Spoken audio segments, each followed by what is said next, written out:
እንዴት ብዬ እንደማጽናናሽ አላውቅም። ስቃይሽን ለመረዳት በአንቺ ቦታ መሆን አይጠበቅብኝም። ሀዘንሽ ፊትሽ ላይ ይነበባል።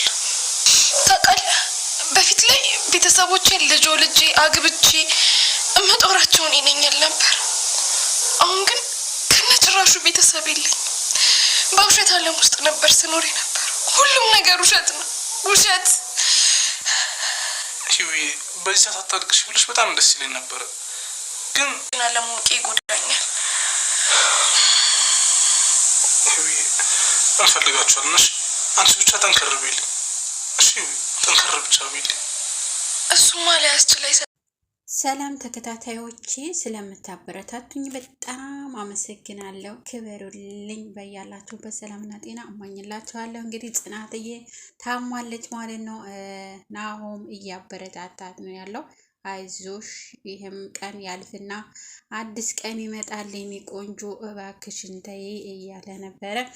ሳሮን እንግዲህ ሳሮን በጣም ክፉ ሴት ናት። ያው እህቷ መሆኑን አታውቅም። እህቷ መሆኗን ስታውቅ እኔ እንጃ ምን እንደሚፈጠር እንግዲህ ወደፊት እናየዋለን ማለት ነው።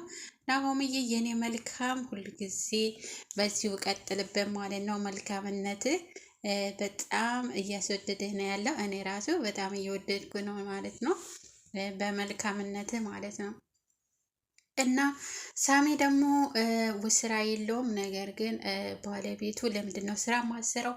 ተጎልተህ ቤት ውስጥ እንደ ሴት ምን ትሰራለህ? ሰራተኛ ነው ቤት ውስጥ የሚቀመጠው እያለችው ነበረ። ጽናትዬ በጣም አዝናለች። ቤተሰቦቿ ወላጅ እናትና አባቷ ስላልሆኑ ሄደው ስለነገሯት በጣም አዝናለች። እንግዲህ ናሆም አፍቅሯታል፣ ነገር ግን እህቱ መሆኑን አያውቅም። በጣም ነው በቃ ውስብስብ ያለ ነው ድራማው ማለት ነው። እንግዲህ ጽናት የምትሰራቸው ድራማዎች በጣም የሚያሳዝኑ ናቸው። በቃ በሁሉም ላይ በጣም ነው የምታሳዝነው፣ ታሳዝነኛለች ማለት ነው። ነገር ግን ያው ድራማ ነው፣ ግን ቢሆንም ደግሞ በጣም ነው የምታሳዝነው ማለት ነው። እና ሆምዬ የኔ ቆንጆ በጣም በቃ ለሷ ያለው ትህትና፣ ለሷ ያለው ፍቅር፣ ለሷ ያለው በቃ ምን ልበላችሁ፣ በጣም እንድገልጸው በሚባለው በላይ ብገልጸው አይገልጸውም ማለት ነው።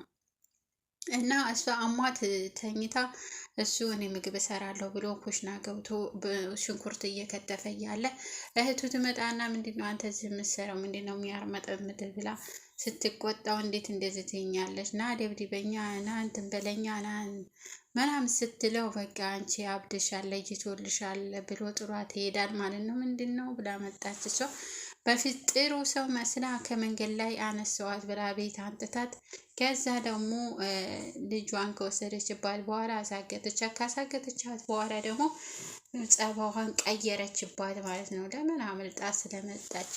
እቺ ቤት ውስጥ ያለችው ፈትየዋ እህት ነኝ ብላ የመጣችው አንድ ጊዜ ማለት እየጠቀመቻት ነበር፣ አንድ ጊዜ ደግሞ በጎን ደግሞ እየወጋቻት ነው ማለት ነው። እና በጣም እኔ እንጃ ብቻ ልገልጸው አልችልም ማለት ነው። ድራማው በጣም አሪፍ ነው፣ በጣም ቆንጆ ነው። ያው ብትከታተሉ ትምህርት አለው።